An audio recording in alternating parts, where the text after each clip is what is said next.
तो पहला क्वेश्चन हमारे सामने दे रहा है कि लगभग 2500 वर्ष पूर्व कृषि के विकास की प्रक्रिया में महत्वपूर्ण कदम उठाए गए, उनमें से कौन सा निम्न उपायों में सम्मिलित है। जरा बताना। तो हल के फाल के लिए लोहे का प्रयोग का इस्तेमाल हुआ। ठीक है, पहला 2500 वर्ष पहले कहानी बता रहा है। धान की रुपाई शुरू हुई और सिंचाई के उपाय ढूंढे गए। बताना आपको क्या हुआ था। तो आप याद करो दोस्तों, मैंने बताया था आपको कि लगभग 2500 वर्ष पूर्व कृषि उत्पादन को बढ़ाने के लिए बहुत सारे कदम उठाए गए थे, क्योंकि समृद्ध गांवों के बिना जो राजा होते थे उनके राज्यों का विकास करना बहुत मुश्किल था। अरे भाई, क्योंकि राजा पूरी तरह से डिपेंड कहाँ पर थे, गाँव के ऊपर। कि गाँव वाले क्या करेंगे, ज़्यादा से ज़्यादा लगान देंगे, ज़्यादा से ज़्यादा कर देंगे, तभी तो अपनी सेना को अस्थायी वेतन और कार्य पे रख सकते हैं। ठीक है, तो इसीलिए जो है दोस्तों, कृषकों के विकास में लोहे के फाल का प्रयोग होना स्टार्ट हुआ, जिससे जो है कृषि के कार्य और अच्छे से बढ़ चुके हैं। धान की रोपाई हुई, बहुत सारे नए तरीके स्टार्ट किए गए, जैसे धान की बीज की जगह डायरेक्ट धान के पौधे को रोपना शुरू किया लोगों ने। ठीक है, उस तरह से सिंचाई भी काफ़ी उपयोगी साबित हुई नए नए तरीक़ों से। इस समय सिंचाई के लिए तमाम नहरें, कुएँ, तालाब और तमाम तरह के कृत्रिम जलाशय भी राजाओं के द्वारा बनवाए जाते थे। ठीक है, तो यहाँ पे जो राइट आंसर हो जाएगा वो क्या हो जाएगा, 1, 2 और 3। समझ में आ रहा है। चलिए अगला देखिए। अगला दे रहा है सूची 1 को सूची 2 से सुमेलित करना है, और एक में दे रहा है ग्रामवासी, दूसरे में दे रहा है नाम।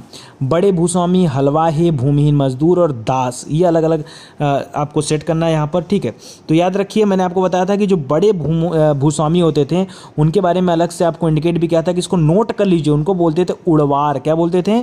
जो बड़े भूस्वामी होते थे उनको बोलते थे उड़वार। ठीक है, जो हलवाहे होते थे, बात समझ में आ रहा है? क्या बोल नहीं, गड़बड़ हो गया। हलवाहों को उड़वार बोला जाता था। किसको दोस्तों? ये गलत हो गया। देखो, जो हलवाहे होते थे उनको उड़वार बोला जाता था। और बताया था कि भल्लाल देव स्वामी, राजा भल्लाल देव, याद आया मेरा एग्जाम्पल? वही याद आ गया, बेल्लाला से। ठीक है, मैं बोला था बेल्लाला तो है, लेकिन आप भल्लाल याद कर लो। तो बड़े भूस्वामियों को बेल्लाला बोला जाता था, हलवाहों को उड़वार बोला जाता था, और भूमिहीन जो मजदूर होते थे उनको कडेसियार बोला जाता था, और जो दास होते थे उनको अधिमई बोला जाता था। ठीक है, याद रखिए इस चारों पॉइंट को, मोस्ट इंपॉर्टेंट है और पीसीएस के लिए तो बहुत ज़रूरी है, बहुत ज़रूरी है, याद रखिए। अच्छा, ये जो नामों का इस्तेमाल यहाँ पे दिया गया है, इस तरह के नाम ज़्यादातर जो तमिल क्षेत्र होते थे ना, वहाँ के लोगों के लिए इस्तेमाल किया जाता है। जैसे भूस्वामियों को बेल्लाला, और जो साधारण हलवाहे होते थे, खेती करने वाले लोग, कि नॉर्मल किसान, हलवा मतलब क्या है, नॉर्मल किसान, उनको उड़वार बोला जाता था। जो भूमिहीन मजदूर हैं, जिनमें दास भी शामिल होते थे, कडेसियार बोला जाता था, और स्पेशली दासों को अधिमई कहा जाता था। इस तरह के नाम जो है संगम साहित्य में उल्लेखित मिलते हैं। कहाँ पर? संगम साहित्य। तो आपका आंसर हो जाएगा 4 3 2 1, 4 3 2 1, ये ऑप्शन नंबर सी वाला जो है वो सही हो जाएगा।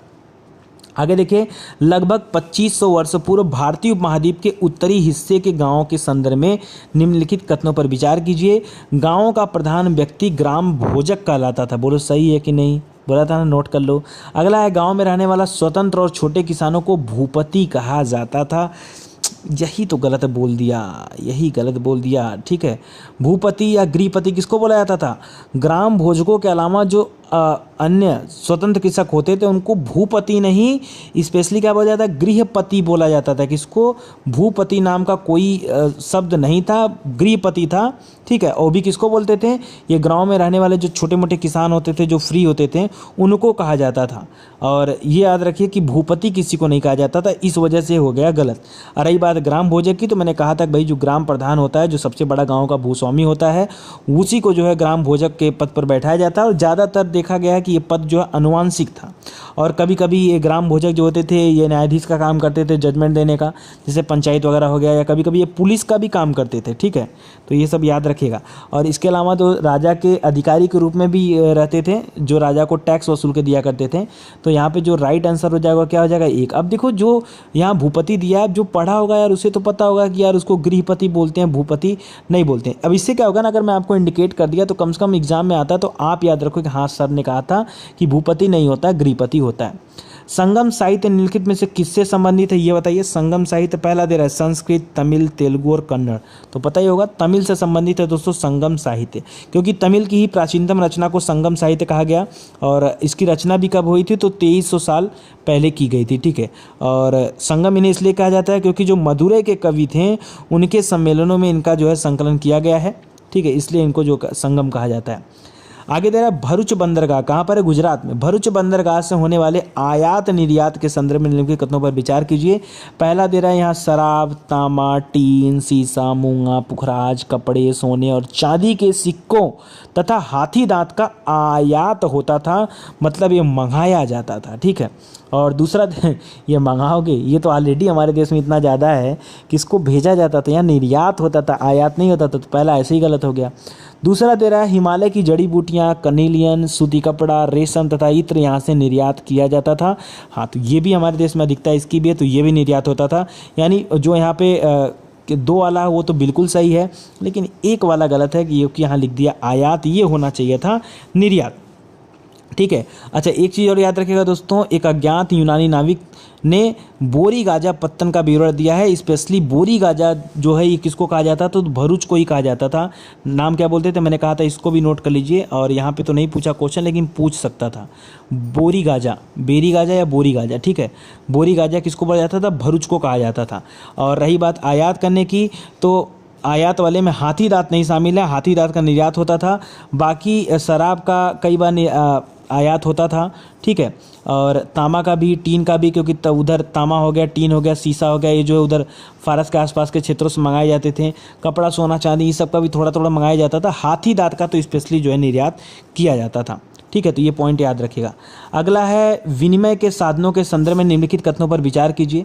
पहला दे रहा आहत सिक्के सबसे पुराने सिक्के थे जो टीन के बने होते थे। आहत सिक्के सबसे पुराने सिक्के थे जो टीन के बने होते थे। ना ना ना, ये गलत कर दिया, क्योंकि सबसे पुराने सिक्के आहत सिक्के जरूर थे, लेकिन वो टीन के नहीं थे।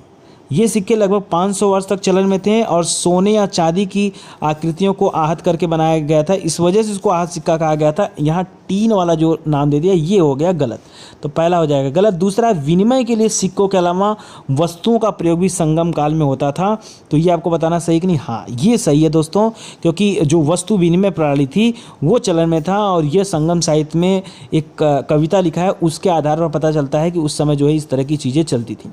सातवां दे रहा है कथन और कारण। कथन दे रहा है मथुरा 2500 साल से भी अधिक समय से एक महत्वपूर्ण नगर रहा है। ठीक है, बिल्कुल रहा है, इसमें कोई दो राय नहीं है। और कारण दे रहा है मथुरा यातायात और व्यापार के मुख्य मार्गों पर स्थित था, तो ये भी बिल्कुल सही है। और आपको पता होगा कि उत्तर पश्चिम से पूरब की ओर और या तो फिर उत्तर से दक्षिण की ओर अगर आपको जाना है तो आपको मथुरा होके जाना पड़ता था, तो जाहिर सी बात है बड़ा इंपॉर्टेंट रूट था ये। तो यहाँ पे कथन और कारण दोनों सही है, और आर भी जो है वो ए का अच्छी तरह से व्याख्या कर रहा है, मतलब आपका आंसर हो जाएगा ए। निम्नलिखित में से कौन कुषाणों की राजधानी रही है। कुषाण सबसे आखिरी में आए कुषाण, और इसमें से पूछ रहा कौन कुषाणों की राजधानी थी, तो वैसे कुषाणों की दो राजधानियाँ थीं, हालांकि मथुरा याद रखो आप, और ठीक है, मथुरा तक्षशिला तो पता ही होगा, मथुरा तक्षशिला तो याद रखो मथुरा। और मथुरा जो थी ये दूसरे नंबर पे थी राजधानी, और इसके अलावा मथुरा एक धार्मिक केंद्र भी था, और हिंदू धर्म की भावना से जुड़े होने के साथ साथ यहाँ पर जो है बौद्ध और जैन के भी काफ़ी सारे मंदिर देखने को मिले हैं। ठीक है, ये भी याद रखिएगा। आगे देखिए, और कुषाण वंश का सबसे फेमस शासक कौन था, कनिष्क। नौवां है प्राचीन नगरीय शिल्प तथा कपड़ा उत्पादन के संदर्भ में निम्नलिखित कथनों पर विचार कीजिए। पहला दे रहा पुरा स्थलों से प्राप्त मिट्टी के बहुत पतले और सुंदर बर्तनों को उत्तरी काले चमकीले पात्र कहा जाता है। ये बर्तन उपमहाद्वीप के केवल पूर्वोत्तर भागों से, केवल जहाँ मिले ना वहाँ तुरंत कट कर देना, क्योंकि जानबूझकर ऐसा देता है। पूरा सेंटेंस सही लिखेगा, केवल बोल के गलत कर देगा, नहीं ऐसा ये गलत कर दिया। देखो सब कुछ बढ़िया था, उत्तर काले चमकीले पात्र थे, बहुत सुंदर थे, स्टाइलिश थे, पतले थे, ज़्यादातर जो है उत्तरी भाग में मिले हैं। पूर्वोत्तर भी बोल देता तो कोई दिक्कत नहीं होता, बट केवल पूर्वोत्तर बोल के गलती कर दिया। अच्छा, एक चीज़ जरूर याद रखिएगा, ये प्रायः काले रंग के होते थे और इसमें एक खास तरह की चमक भी होती थी। फिलहाल दूसरा देखिए, उत्तर में वाराणसी और दक्षिण में मदुरै कपड़ा उत्पादन के लिए प्रसिद्ध था। बिल्कुल दोस्तों, और आज भी की बात करूं तो आज भी वाराणसी और मदुरै कपड़ा उत्पादन के लिए प्रसिद्ध हैं, जहां पर स्त्री और पुरुष दोनों काम करते हुए नजर आते हैं। तो यहां पर केवल दो जो है वो हो जाएगा आपका राइट आंसर। चलिए आगे देखिए, प्राचीन नगरों में श्रेणियों के संदर्भ में निम्नलिखित कथनों पर विचार कीजिए। यार करा दो विचार। पहला दे रहा श्रेणी जो थी वो संयुक्त रूप से शिल्पकारों और व्यापारियों का एक संघ होता था। दूसरा दे रहा है ये श्रेणियां बैंकों के रूप में काम करती थी जहां लोग पैसा जमा रखते थे। ये आपको बताना है कौन सा सही होगा, तो याद रखिए श्रेणी, और यहाँ बोल रहा संयुक्त रूप से शिल्पकार और व्यापारी, इन दोनों का संग होता था नानी। बस यही आपको गलत कर दिया, क्योंकि मैंने आपको पढ़ा था कि श्रेणी जो था ये प्राचीन नगरों में शिल्पकारों और व्यापारी अपने अपने अलग अलग संघ बनाते थे, और उनके अपने अलग अलग संघ, जैसे जो स्पेशली शिल्पकार थे वो व्यापारी के साथ संघ बनाएंगे क्यों? क्या समझे? शिल्पकार शिल्पकार के साथ संघ बनाएगा, व्यापारी व्यापारी के साथ बनाएगा, और ये दोनों क्यों बनाएंगे? तो यहाँ कह रहा है कि ये दोनों संयुक्त रूप से बनाते थे। नहीं यार, संयुक्त रूप से नहीं, अलग अलग अपना संघ बनाते थे, और सभी के संघ को श्रेणी कहा जाता था। सभी के संघों को, ऐसा नहीं कि शिल्पकार संघ बनाएंगे उसको कुछ और कहोगे, उसको भी श्रेणी कहोगे, व्यापारी को संघ को श्रेणी कहोगे, लेकिन ये दोनों को मिला के श्रेणी नहीं कहोगे। ठीक है, तो अलग अलग नहीं थी, बल्कि एक नहीं थी बल्कि अलग अलग थी। ठीक है, तो ये वाला हो जाएगा गलत। और दूसरा बोल रहा है कि श्रेणियाँ बैंकों के रूप में काम करती थी। हाँ, तो ये काम है बिल्कुल सही, और ये बैंकों के रूप में काम करती थी, और जिस तरह से आज बैंक काम करते हैं ठीक उसी तरह से काम करती थी बैंक उस समय। तो केवल 2 जो है ये हो जाएगा राइट आंसर। चलिए 11वां प्रश्न देखिए, अरिकामेडु नामक प्राचीन पत्तन निम्नलिखित में से कहाँ स्थित है? तो ये है पांडुचेरी के पास, जिसको अभी हम पुदुचेरी बोलते हैं। ठीक है, अरिकामेडु वहीं पर है, और 2200 से 1900 साल पहले अरिकामेडु एक महत्वपूर्ण पत्तन था। यहाँ ईंटों से बना एक ढांचा भी मिला है, जो संभवतः कहा जाता है कि वहाँ का गोदाम रहा होगा। ठीक है, इसके अलावा यहाँ भूमध्य सागरीय क्षेत्र से एफोरा जैसे पात्र मिले हैं। एफोरा मैंने बताया था ना, जो टूटे फूटे अवस्था में था, लेकिन कहा जा रहा है कि उसके दोनों तरफ हत्था लगा था पकड़ने के लिए, जिसमें शराब या कोई तेल जैसे कोई पदार्थ रखा जाता रहा होगा। और इसके अलावा दोस्तों यहाँ से एक एरेटाइन जैसे मुहर लगे एक चमकदार लाल बर्तन भी मिले हैं। ठीक है, इन्हें इटली शहर में एक एरेटाइन नामक पात्र के नाम से जाना जाता था, और इस मुहर पर लगे सांचे पर गीली चिकनी मिट्टी के दबाव बनाकर यहाँ पे जो मुहर को तैयार किया जाता। तो बहुत कुछ मिला है यहाँ से। रोम के भी काफ़ी सारे आइटम मिले, जैसे रोमन लैंप और शीशे के बर्तन, रत्न भी यहाँ से मिले हैं। इससे पता चलता है कि एक बहुत महत्वपूर्ण बंदरगाह रहा होगा। ठीक है, और साथ ही कई छोटे छोटे कुंड भी मिले हैं, जो संभवतः कहा जाता है कि वहाँ पे कपड़े वगैरह की रंगाई हो रही होगी, इसके लिए बनाया गया होगा। ठीक है, तो अरिकामेडु कहाँ पर है? फिलहाल पुदुचेरी आपको याद रखना है। प्रारंभ में तमिल भाषा के लिए निम्नलिखित में से कौन सी लिपि का इस्तेमाल किया जाता था? तमिल के लिए बोल रहा है, तो तमिल के लिए भाई ब्राह्मी लिपि था। ठीक है, ब्राह्मी लिपि याद रहेगा आपको, पीछे भी हम लोग पढ़े थे। और इस चैप्टर का आखिरी प्रश्न है, जातक कथाओं का संकलन निम्नलिखित में से किसने किया गया? तो जो बौद्ध के अनुयायी थे उन्होंने जातक कथाओं का संकलन किया है, और स्पेशली बौद्ध भिक्षुओं ने किया है, ये हम कह सकते हैं। ठीक है, तो ये आज का टॉपिक यहीं पे था दोस्तों, और फिर से हम लोग कवर करने जा रहे हैं चैप्टर नंबर 10, जिसका नाम क्या है? व्यापारी, राजा और तीर्थयात्री। तो चलिए ये रहा आपके सामने, और अब हम लोग जा रहे हैं क्लास 6 के चैप्टर नंबर 10 को कवर करने। व्यापारी, राजा और तीर्थयात्री। ज़्यादा नहीं, मात्र 14 प्रश्न आपके सामने दिया गया है। 14 में से पहला प्रश्न आपके सामने है, संगमकालीन व्यापार के संदर्भ में निम्नलिखित में से कौन सा सही नहीं है? मतलब यहाँ पे 3 सही है और केवल 1 गलत है, उस गलत वाले को ढूंढना है। पहला दे रहा है, दक्षिण भारत सोना, मसाला और खासतौर काली मिर्च और कीमती पत्थरों के लिए प्रसिद्ध था।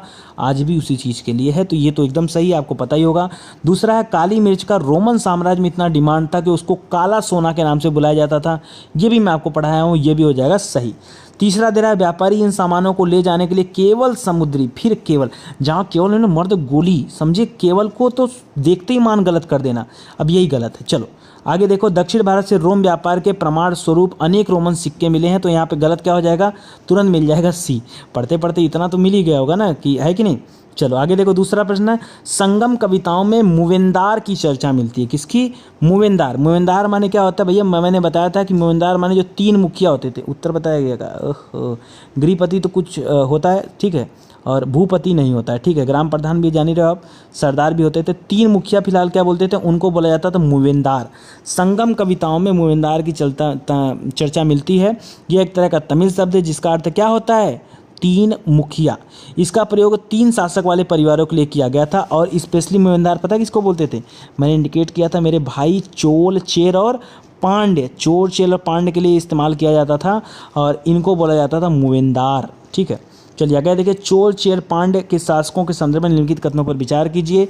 पहला है, पुहार और मदुरै इनके महत्वपूर्ण सत्ता केंद्रों में शामिल थे। जी हाँ दोस्तों, बिल्कुल सही है। पुहार और कौन सा?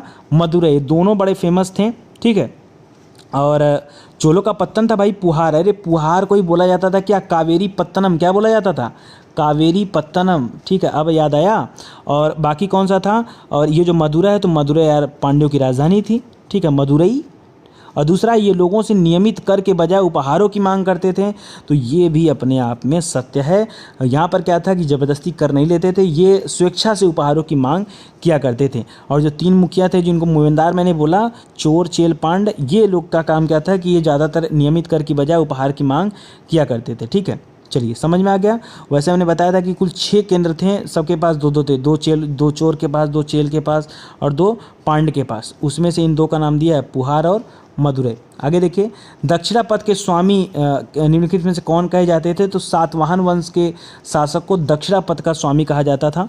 फिलहाल तो 3 मुखियाओं वाले जो चोल, चेर, पांड के शासन थे, उसके लगभग 200 वर्ष बाद जो है पश्चिम भारत में सातवाहन वंश का प्रभाव धीरे धीरे बढ़ना शुरू होता है। सातवाहन वंश, और सातवाहनों का सबसे जो प्रमुख राजा था वो गौतमी पुत्र सातकर्णी था। उसके बारे में हमें उसकी माँ, जिसका नाम है गौतमी बलश्री, उसके एक अभिलेख से पता चलता है। वह और भी जो अन्य सातवाहन शासक थे उनको भी जो ज़्यादातर में दक्षिणापथ का स्वामी कहा जाता है, क्योंकि दक्षिणापथ का मतलब होता है क्या कि दक्षिण की ओर जाने वाला रास्ता। और जाहिर सी बात है कि इससे पता चलता है कि उन्होंने क्या किया, दक्षिण की तरफ जाने वाले रास्ते पर पूरी तरह से अपना नियंत्रण बना के रखा था। रेशम बनाने की तकनीकी का आविष्कार सबसे पहले कहाँ पर हुआ था? तो ये चीन में हुआ था, रेशम बनाने की तकनीकी का आविष्कार। और कब हुआ? तो लगभग 7000 वर्ष पूर्व हुआ था। ठीक है, और काफ़ी समय तक चीन ने इस तकनीकी को जो है दुनिया से छुपा के रखा था। धीरे धीरे जो है तकनीकी जो है फैलनी शुरू हुई। फिर आगे हम लोग बात किए थे। तो चीन याद रखिए। 6वां क्वेश्चन दे रहा है कथन और कारण के रूप में, कह रहा है कुछ शासक रेशम मार्ग के बड़े बड़े हिस्सों पर अपना नियंत्रण चाहते थे। ठीक है, रेशम मार्ग क्या था दोस्तों? तो याद रखिए, जो चीन जो है रेशम बनाया था, तो चीन से पैदल, घोड़ा या ऊंट पर कुछ लोग दूर दूर जगहों से जाते थे। ठीक है, और अपने साथ रेशम के कपड़े भी ले जाते थे। जिस रास्ते से लोग यात्रा करते थे उस रास्ते को स्पेशली रेशम मार्ग या सिल्क रूट के नाम से जाना गया, और आगे चल के यही रूट जो है आज भी फेमस है। ठीक है, तो याद रखिए, कह रहा कुछ शासक रेशम मार्ग के बड़े बड़े हिस्सों पर अपना नियंत्रण चाहते थे ताकि वहाँ से जो व्यापारी गुजर रहे हैं उनसे कर ले सकें, और कर तो लेते थे, साथ में उनकी सुरक्षा का वादा भी करते थे। रेशम मार्ग पर यात्रा कर रहे व्यापारियों से उस क्षेत्र के शासकों को कर, शुल्क और तोहफे प्राप्त होते थे। तो बिल्कुल सही है यहाँ पर ये वाला कथन। ठीक है, और साथ ही साथ राजा क्या करता था, जो कर लेता था वो इनकी सुरक्षा की गारंटी भी लेता था। कुषाणों के संदर्भ में निम्नलिखित कथनों में से कौन सा कथन सही नहीं है, ये बता दीजिए। मतलब 3 सही है, 1 गलत है। सिल्क रूट पर नियंत्रण रखने वाले शासकों में सबसे प्रसिद्ध कौन था? कुषाण थे। सही तो बोल रहा है भैया, गलत क्या बोल रहा है? पेशावर और मथुरा 2 मुख्य शक्तिशाली केंद्र थे, ये भी सही है। ठीक है, अच्छा पीछे मैंने कुषाणों का क्या बोला था? राजधानी में मैंने क्या बोला था? तक्षशिला बोला था क्या? तक्षशिला पेशावर कर लीजिएगा उसको। ठीक है, इनके शासनकाल में ही सिल्क रूट की एक शाखा मध्य एशिया से होकर नील नदी के मुहाने के पत्तनों तक जाती थी। और लास्ट है, इस उपमहाद्वीप में सबसे पहले सोने के सिक्के जारी करने वाले शासकों में कुषाण शासक थे। तो कौन सा सही है? तो ये बिल्कुल सही, कुषाण शासकों ने सबसे पहले जो है सोने के सिक्के जारी किए। ठीक है, ये अपने आप में सही है। तो पहला, दूसरा और चौथा ये सही है, और तीसरा वाला जो है गलत है, क्योंकि यहाँ पे क्या बोल रहा है कि इसके शासन मतलब कुषाणों के शासनकाल में सिल्क रूट की एक शाखा मध्य एशिया से होकर नील नदी के मुहाने तक गई। ये गलत है दोस्तों। मध्य एशिया से होकर नील नदी तक मुहाने तक चलिएगा तो मिस्र पहुंच जाओगे मेरे भाई। नील नदी नहीं, यहाँ होना चाहिए था सिंधु नदी के मुहाने तक गई। कहाँ तक? सिंधु नदी के मुहाने तक जाती है, फिर वहीं से चली जाती है पत्तनों तक, जहाँ से जहाज़ों द्वारा रेशम और पश्चिम में रोमन साम्राज्य तक जो है रेशम को पहुँचाया जाता। तो सिंधु नदी तक जाएगी, नील नदी तक नहीं। पॉइंट देख के समझो ना। बुद्ध की जीवनी है बुद्ध चरित, उसका रचनाकार कौन है? तो उसके रचनाकार थे अश्वघोष। किसके यहाँ रहा करते थे? तो ये कनिष्क के राज दरबार में रहा करते थे। बड़े अच्छे अच्छे वहाँ पे लोग थे, जैसे वसुमित्र वहाँ थे, पार्श्व थे, तमाम बौद्ध दार्शनिक, नागार्जुन जैसे विद्वान कनिष्क के दरबार में रहे हैं। ठीक है, उसमें से जो बुद्ध चरित की रचना किया है वो किसने किया? अश्वघोष ने किया है। और ये कुषाणों के सबसे प्रसिद्ध शासक कनिष्क के दरबार में थे। अश्वघोष तथा अन्य बौद्ध विद्वान ने अब संस्कृत में लिखना शुरू कर दिया था। किसके शासनकाल से स्टार्ट कर दिया था? कनिष्क के शासनकाल से। मौर्योत्तर काल में बौद्ध धर्म की नई धारा महायान का विकास हुआ। हीनयान महायान 2 भागों में बटा ना। किसके काल में? वही कनिष्क के शासनकाल में, जब चौथी बौद्ध महासभा हुआ तब। इस नई बौद्ध धारा में आए नए परिवर्तनों के संदर्भ में निम्नलिखित कथनों पर विचार कीजिए। पहला दे रहा है, पहले मूर्तियों में बुद्ध की उपस्थिति संकेतात्मक रूप से से दर्शाई जाती थी, पर अब बुद्ध की प्रतिमाएं बनाई जाने लगी। पढ़ाया था ना मैं आपको, बिल्कुल सही है। बोधिसत्व में आस्था को लेकर के परिवर्तन आया, ये भी सही है। तो दोनों कथन जो दोस्तों यहाँ पे है। और ज़्यादातर मूर्तियाँ कहाँ कहाँ बनती थी, कुछ तो तक्षशिला में और कुछ मथुरा में। सबसे बढ़िया क्वालिटी की जो मूर्ति बनती थी वो मथुरा में बनती थी, खड़ी हुई मूर्तियाँ, ठीक है, बुद्ध की खड़ी आकृति में मूर्तियाँ, और कई बार जो है उनको बैठने को लेकर भी मूर्तियाँ बनी हैं। तो याद रखिएगा यहाँ पर दोनों जो है सही हो जाएगा। 10वां है बौद्ध धर्म के प्रसार के संदर्भ में निम्नलिखित कथनों पर विचार कीजिए। पहला दे रहा, बौद्ध धर्म दक्षिण पूर्व की ओर श्रीलंका, म्यांमार, थाईलैंड, इंडोनेशिया सहित दक्षिण पूर्व एशिया के अन्य भागों में भी फैली गया, ठीक है। धीरे धीरे जापान, चाइना ना सब फैल गया था। इन क्षेत्रों में थेरवाद नामक बौद्ध धर्म का आरंभिक रूप कहीं अधिक प्रचलित था। हाँ, ये बिल्कुल सही है दोस्तों। तो थेरवाद जो था ये बौद्ध धर्म का ही एक रूप था, और ये स्टार्टिंग में बड़ा फेमस था। तो ये यहाँ पर सही हो जाएगा, 1 और 2 दोनों, ठीक है। आगे है, भारत की यात्रा पर आए निम्नलिखित चीनी बौद्ध तीर्थयात्रियों का कालानुक्रम क्या है, मतलब कौन पहले आया कौन बाद आया। तो याद रखिए, सबसे पहले आया था फाहियान। किसके शासनकाल में, चंद्रगुप्त द्वितीय, विक्रमादित्य जिसको बोलते थे, उसके शासनकाल में आया था। वेनसांग आया हर्षवर्धन के शासनकाल में, और इत्सिंग आया था लास्ट में।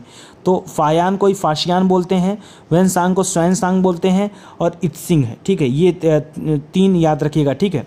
और ये स्पेशली उन सभी जगहों पे गए जहाँ जहाँ बुद्ध से जुड़े जो स्थान थे।